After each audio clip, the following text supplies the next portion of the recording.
Hello everyone, welcome back to my channel, Sky Above, Earth Below. This is Renee and I'm back with another message. So this message is for anyone who is either on the fence, trying to make a decision, or who is actually leaving a person, place, thing, or situation. And when you leave, what you should do. So I've been picking up actually on a masculine energy who is wanting to leave something that they have gotten themselves into. And this could be any number of things, a relationship, a situation, whatever.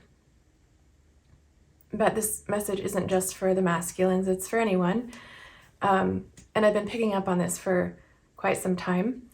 But I drew this card today and that prompted me to say something. So this card in particular, this Eight of Cups, we see this woman and she is walking away toward the light.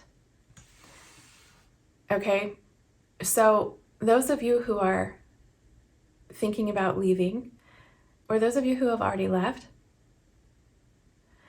I'm feeling an energy like, now what do I do? Or where do I go? What do I even say to people? And the thing is that you need to release some of this pressure off of yourself, because what you're doing is taking into consideration everyone else's feelings but your own. And so the Eight of Cups is all about reclaiming your happiness without having any direction or plans. Because you see here, she's walking toward the sun. She doesn't have the answers. She's looking for them. The sun represents enlightenment, clarity, truth. It represents the answers. And she's leaving to go find the answers.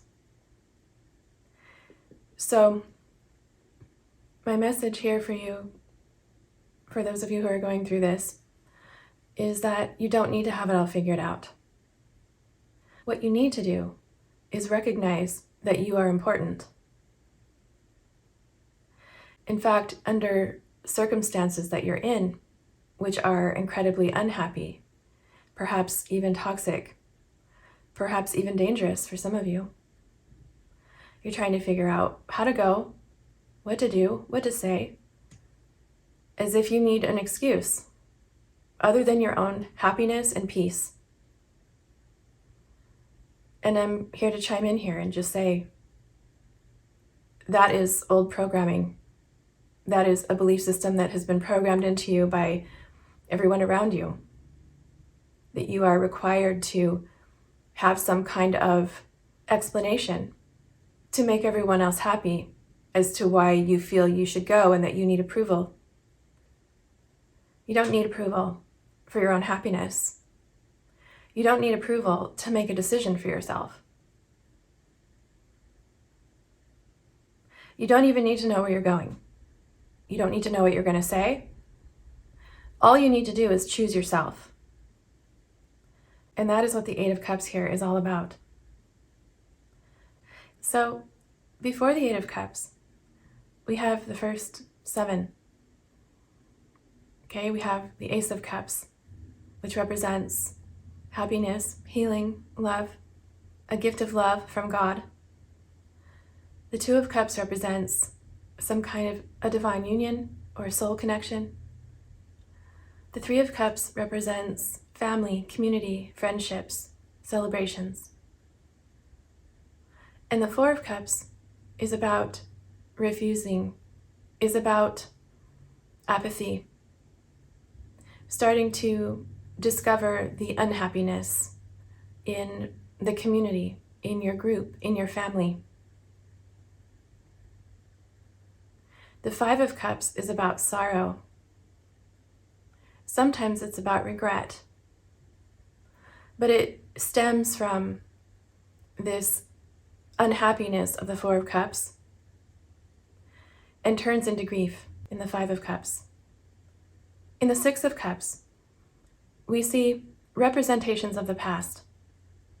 where we are taking into consideration the people, places, and things we've been through, their meaning in our life.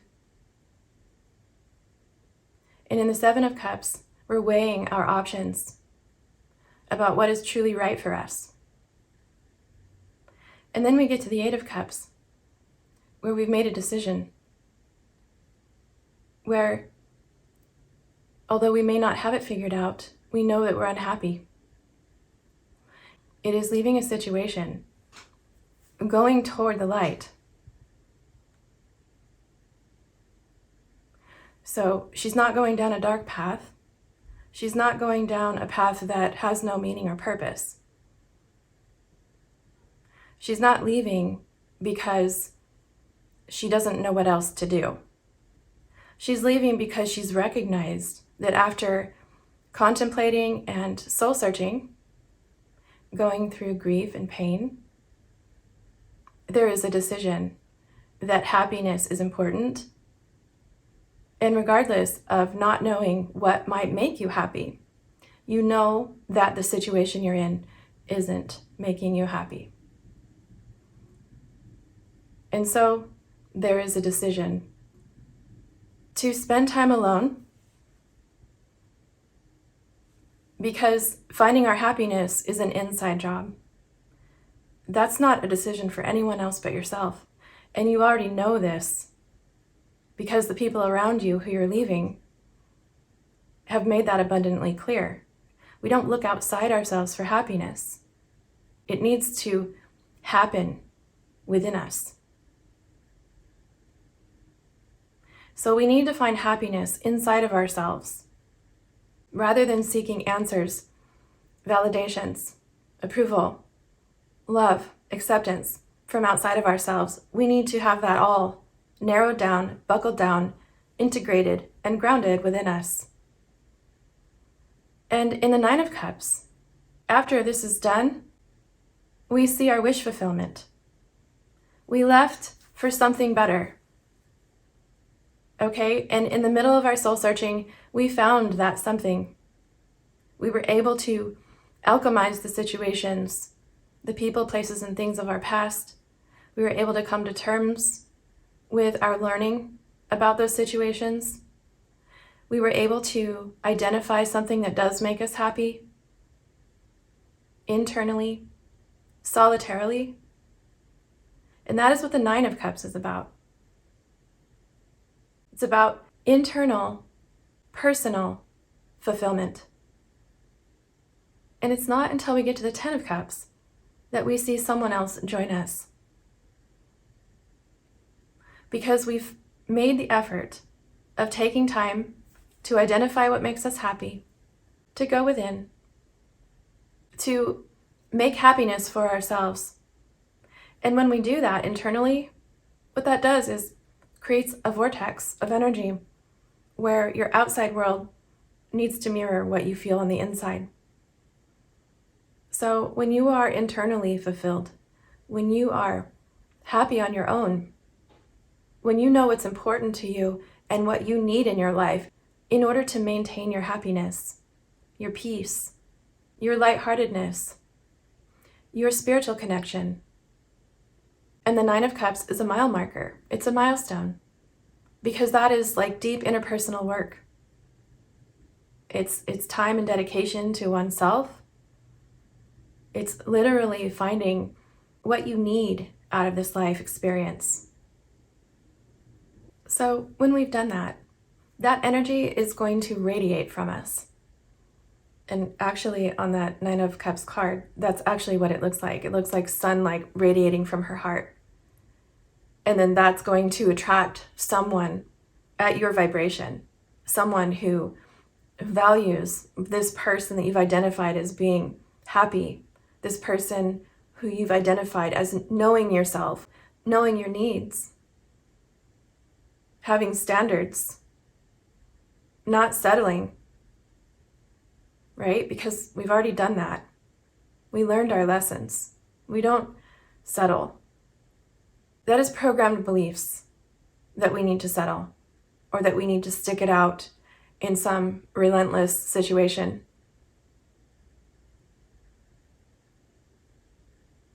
We're here to live, and we're here to be happy. And we need to surround ourselves with those who are doing the same thing, who are supporting one another in their own journeys, who are congratulating each other for their milestones. People who want to see the best for you, who smile when you achieve something that's meaningful to you. We want to surround ourselves with people who are going to support what we want for ourselves. People who want to drag us down, hold us back, keep us stagnant, sabotage from behind the scenes. Okay, we don't need these kind of people. I don't care who they are. Your spouse, your common law girlfriend, your abusive partner, your parents. We all get choices in this world to find our happiness. And those people who get stuck in their unhappiness and who have no desire to grow out of their unhappiness, at some point you need to cut your losses, because we can't save the world and we can't expend all of ourselves trying to save others. We're all responsible for ourselves. We're all adults here. We all make choices for our lives. It's time to take charge of our life and become a sovereign person. Make wise choices for ourselves, having nothing to do with anyone else's input, because no one else can tell you what makes you happy. It's hard enough figuring that out for yourself. And I would highly advise never allowing anyone to tell you that they know who you are. These are the kinds of words that someone who is very close to you might say. It might be said in such a way that makes you feel that they are close to you, that they care about you, that they are an important person in your life. When people make statements like that, what they're doing is creating an unspoken contract. Because if you don't speak up about it, if you don't say, no, actually you don't know me, or if you agree to it by simply consenting or not saying anything, then it becomes understood. It becomes this thing where this person thinks that they do know you better than you do, and you think that this person knows you better than you do. And because they are close to you, you give them this intimate role in your life to know you better than you do. This is how controlling people set things up. Okay? Never allow anyone to tell you that they know you better than you know yourself. Know what you're agreeing to. Read between the lines. Listen to what's not being said. And most of all, listen to what you're not saying.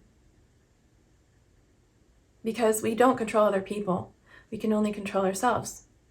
And when we don't speak up for ourselves, or when we silently agree to things by not speaking up,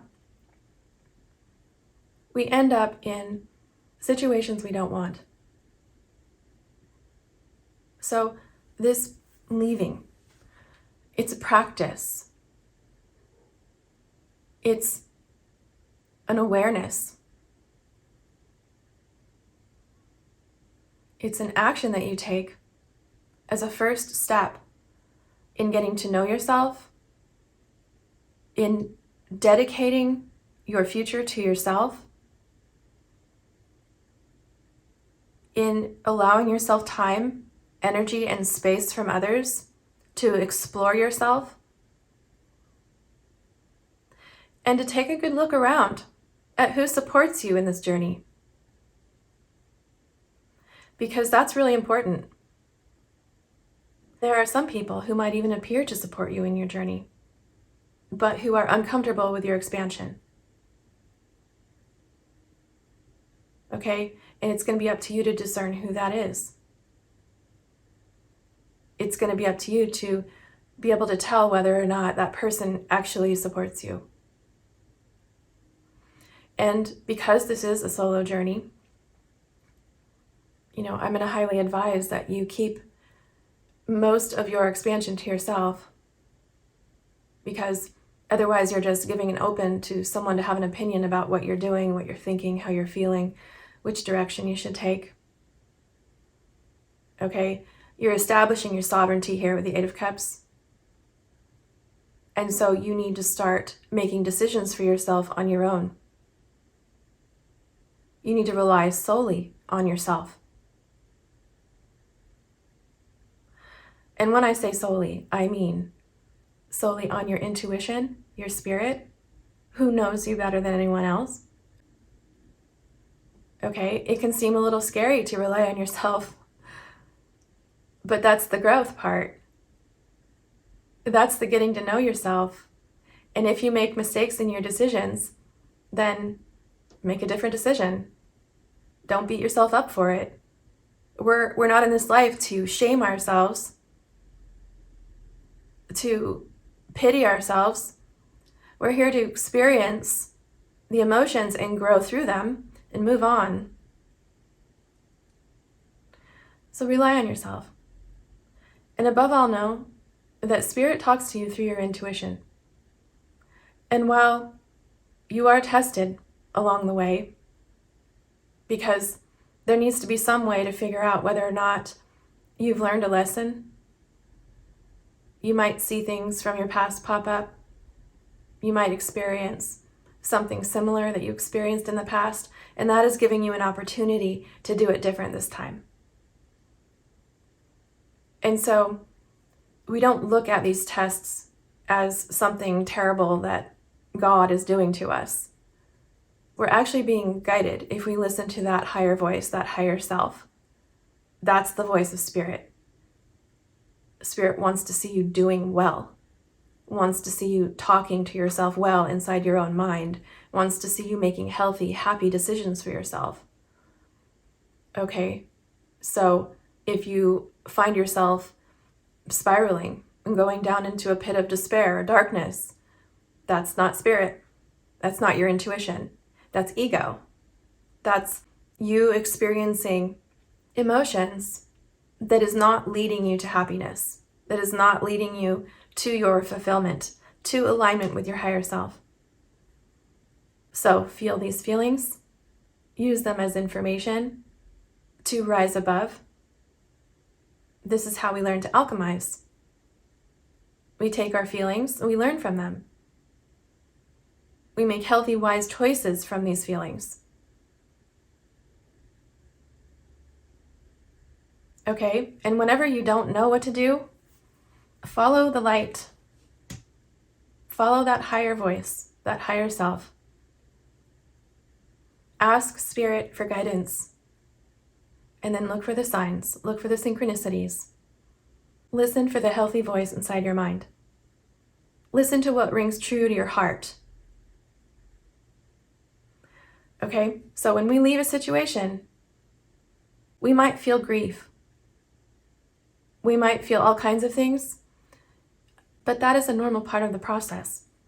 So to some degree, you do need to allow yourself time to process your emotions, to allow yourself to let things out, to let things go, and to know that it's not always going to be that way, that you're not always going to feel this way, that our emotions come in waves, and you're going to get through it. So allow yourself to feel the feelings, let it out completely. Don't let it get stuck in your body, really release it. Okay? Get some good sleep, drink some water. Take good care of yourself while you are in major transitions in your life. As best you can, anyway. Okay? We can make excuses about how busy we are and all of our responsibilities. I'm just saying that as we are leaving to find our happiness, we are also learning to take good care of ourselves because we're trying to find our happiness. And so far, we haven't been addressing our own needs. So that's part of the journey, is learning to care for yourself more. Take a nap if you need it. Be available for yourself. Send the kids to bed 10 minutes early. Make them put away the dishes. Do something for yourself. Okay, spiritual baths. I highly recommend spiritual baths if you have a bathtub. Okay. So I feel like there was quite a few people who may need to hear that message. Like I said, I was picking up on a distinct masculine energy, but I'm sure that there's more people who can resonate with this message, and I do hope it was helpful. So, my beautiful Earth Tribe, thanks for joining me. I'm sending you all grounding energy and love. Thank you so much for tuning in, and I'll see you at my next video.